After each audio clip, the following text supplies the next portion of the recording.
दोस्तों नमस्कार। मैं ना सुनांजलि कथा कहानी और उपन्यास के इस अंक के साथ पुनः हाजिर हूँ। दोस्तों लीजिए सुनिए फणीश्वर नाथ रेणु की कहानी पंचलाइट का वाचन मेरे अर्थात ना सुनांजलि के स्वर में।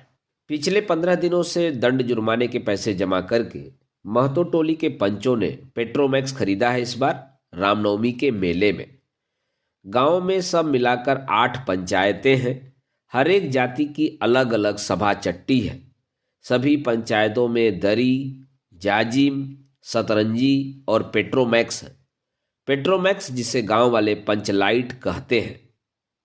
पंचलाइट खरीदने के बाद पंचों ने मेले में ही तय किया 10 रुपए जो बच गए हैं इससे पूजा की सामग्री खरीद ली जाए।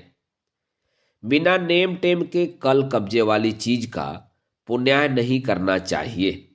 अंग्रेज बहादुर के राज में भी पुल बनाने से पहले बलि दी जाती थी।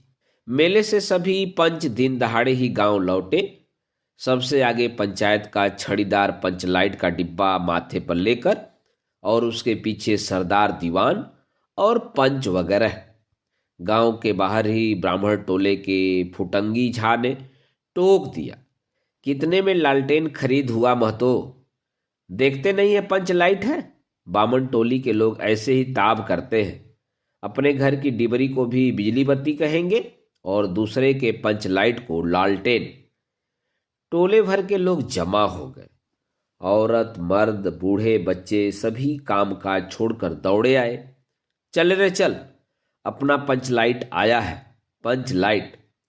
छड़ीदार अग्नु महतो रह रहकर लोगों को चेतावनी देने लगा। हाँ, दूर से, जरा दूर से, छूछा मत करो, ठेस न लगे। सरदार ने अपनी स्त्री से कहा, साज को पूजा होगी, जल्दी से नहा धोकर चौका पीढ़ी लगाओ। टोले की कीर्तनी मंडली के मुलगैन ने अपने भगतिया पक्षकों को समझाकर कहा, देखो आज पंचलाइट की रोशनी में कीर्तन होगा। बेताले लोगों से पहले ही कह देता हूं, आज यदि आखिर ढरने में 1.5 हुआ तो दूसरे दिन से एकदम बैकाट।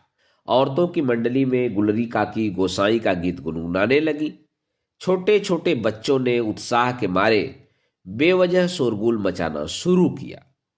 सूरज डूबने के 1 घंटा पहले से ही टोले भर के लोग सरदार जी के दरवाजे पर आकर जमा हो गए। पंचलाइट पंचलाइट पंचलाइट के सिवा और कोई गप नहीं, कोई दूसरी बात नहीं। सरदार ने गुड़गुड़ी पीते हुए कहा। दुकानदार ने पहले सुनाया, पूरे 5 कौड़ी 5 रुपया।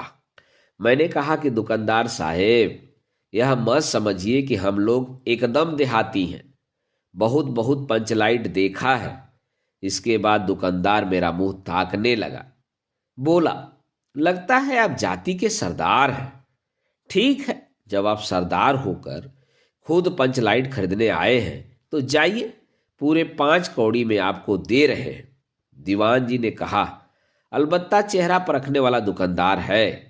पंचलाइट का बक्सा दुकान का नौकर देना नहीं चाहता था। मैंने कहा, देखिए दुकानदार साहेब, बिना बक्सा पंचलाइट कैसे ले जाएंगे? दुकानदार ने नौकर को डांटते हुए कहा, क्यों रे, दीवान जी की आंखों के आगे धूर खेल करता है, दे दो बक्सा। टोले के लोगों ने अपने सरदार और दीवान को श्रद्धा भरी निगाहों से देखा। छड़ीदार ने औरतों की मंडली में सुनाया, रास्ते में सन सन बोलता था पंचलाइट, लेकिन ऐन मौके पर लेकिन लग गया। रुदल साहब बनिए की दुकान से 3 बोतल किरोसिन ले आया और सवाल पैदा हुआ, पंचलाइट को जलाएगा कौन? यह बात पहले किसी के दिमाग में नहीं आई थी। पंचलाइट खरीदने के पहले किसी ने न सोचा, खरीदने के बाद भी नहीं। अब पूजा की सामग्री चौक पर सजी हुई है। कीर्तनिया लोग खोल ढोल करताल खोल कर बैठे हैं और पंचलाइट पड़ा हुआ है। गांव वालों ने आज तक ऐसी कोई चीज नहीं खरीदी जिसमें जलाने बुझाने का झंझट हो। कहावत है ना, भाई रे गाय लूं तो दूहे कौन। लो मजा, अब इस कल कब्जे वाली चीज को कौन बाले? यह बात नहीं है कि गांव भर में कोई पंचलाइट बालने वाला नहीं। हर एक पंचायत में पंचलाइट हैं उसके जलाने वाले जानकार हैं। लेकिन सवाल है कि पहली बार नेम टेम करके, शुभ लाभ करके, दूसरी पंचायत के आदमी की मदद से पंचलाइट जलेगा? इससे तो अच्छा है कि पंचलाइट पड़ा रहे। जिंदगी भर ताना कौन सहे? बात बात में दूसरे टोले के लोग कूट करेंगे। तुम लोगों का पंचलाइट पहली बार दूसरों के हाथ से ना ना। पंचायत की इज्जत का सवाल है। दूसरे टोले के लोगों से मत कहिए। चारों ओर उदासी छा गई। अंधेरा बढ़ने लगा। किसी ने अपने घर में आज डिबरी भी नहीं जलाई थी। आज पंचलाइट के सामने डिबरी कौन बालता है? सब किए किराए पर पानी फिर रहा था।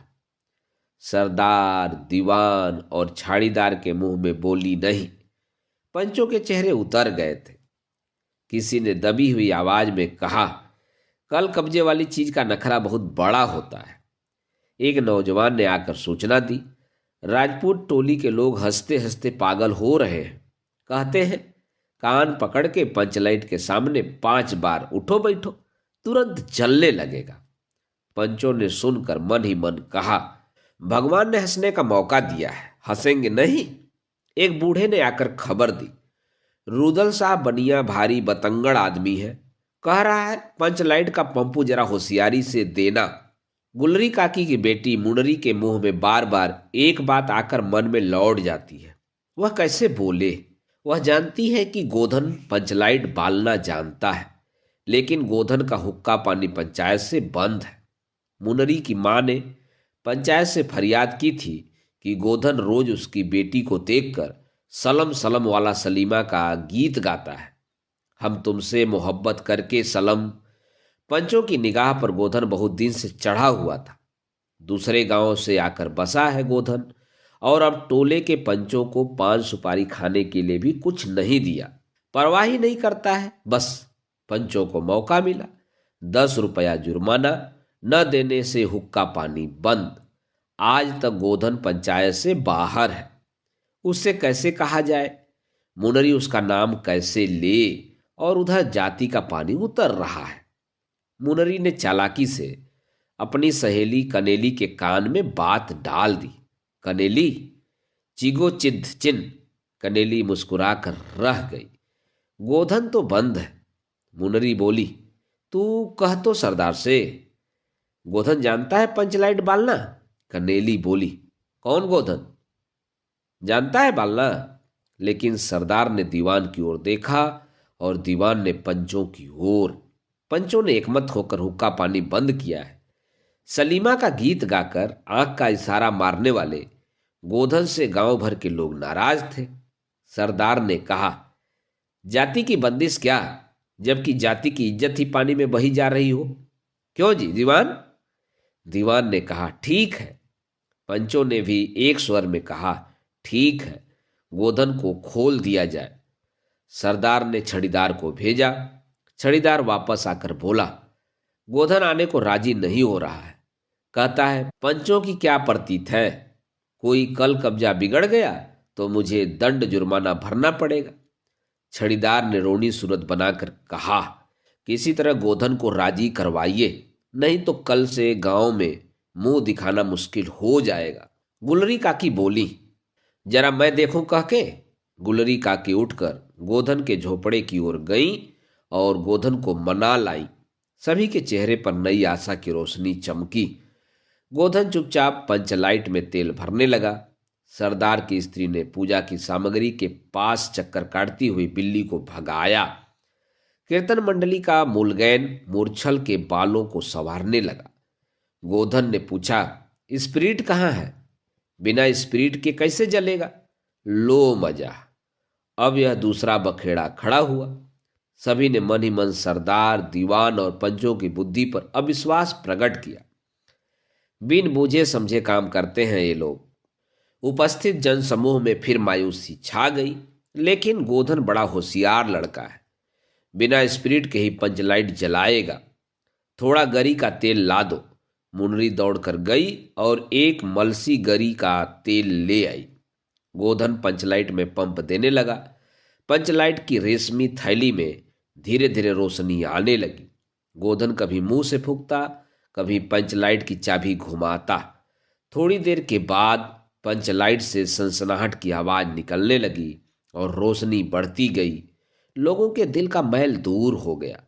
गोधन बड़ा काबिल लड़का है। अंत में पंचलाइट की रोशनी से सारी टोली जगमगा उठी तो कीर्तनिया लोगों ने एक स्वर में महावीर स्वामी की जय ध्वनि के साथ कीर्तन शुरू कर दिया। पंचलाइट की रोशनी में सभी के मुस्कुराते हुए चेहरे स्पष्ट हो गए। गोधन ने सबका दिल जीत लिया। मुनरी ने हसरत भरी निगाह से गोधन की ओर देखा। आंखें चार हुईं और आंखों ही आंखों में बातें हुईं। कहा सुना माफ करना, मेरा क्या कसूर। सरदार ने गोधन को बहुत प्यार से पास बुलाकर कहा, तुमने जाति की इज्जत रखी है, तुम्हारा 7 खून माफ। खूब गाओ सलीमा का गाना। गुलरी काकी बोली, आज रात मेरे घर में खाना गोधन। गोधन ने एक बार फिर मुनरी की ओर देखा। मुनरी की पलकें झुक गई। कीर्तनिया लोगों ने एक कीर्तन समाप्त कर जय ध्वनि की जय हो, जय हो। पंचलाइट के प्रकाश में पेड़ पौधों का पत्ता पुलकित हो रहा था। दोस्तों, अभी आप सुन रहे थे फणीश्वर नाथ रेणु की कहानी पंचलाइट का वाचन मेरे अर्थात ना सोनांचली के स्वर।